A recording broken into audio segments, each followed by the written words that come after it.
Last video में हमने बात किया था दिल्ली कैपिटल्स की स्क्वाड और उनके प्रोबेबल प्लेइंग 11 के बारे में। और इस वीडियो में हम लोग नेक्स्ट टीम यानी कि रॉयल चैलेंजर्स बैंगलोर के बारे में बात करने वाले हैं। So without any further ado let's jump into it. तो ऑक्शन में जाने से पहले अगर आरसीबी की क्या रिक्वायरमेंट्स थी उसे हम देखें। मेरे हिसाब से दो रिक्वायरमेंट्स थी।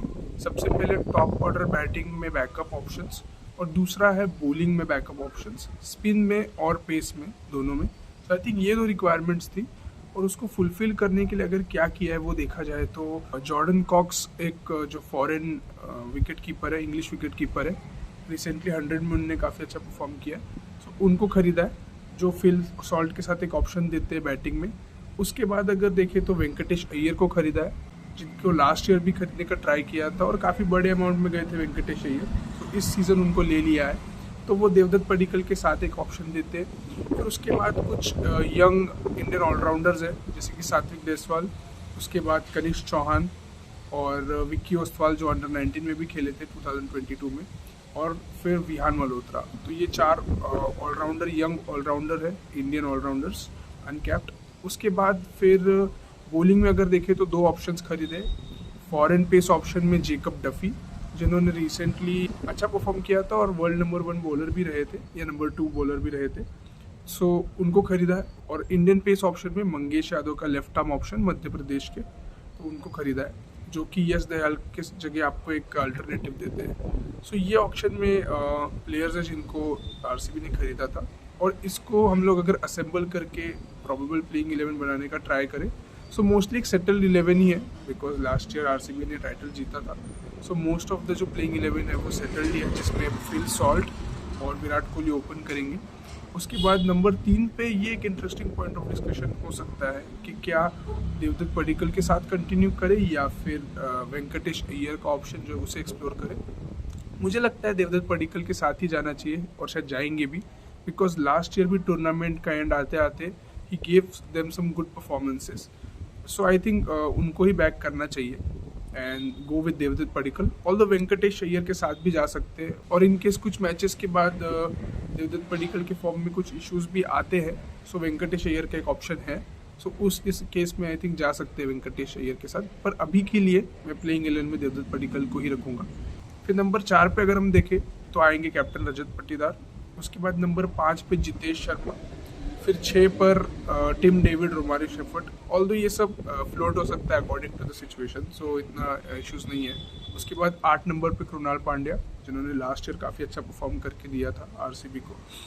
उसके बाद 9 पे भुवी और 10 नंबर और 11 नंबर यानी कि जो दो बेस ऑप्शंस जो होंगे, ये थोड़ा सा इंटरेस्टिंग पॉइंट है यहाँ पर क्योंकि यहाँ पे 2-3 कॉम्बिनेशंस हो सकते हैं जिसके साथ जा सकते हैं।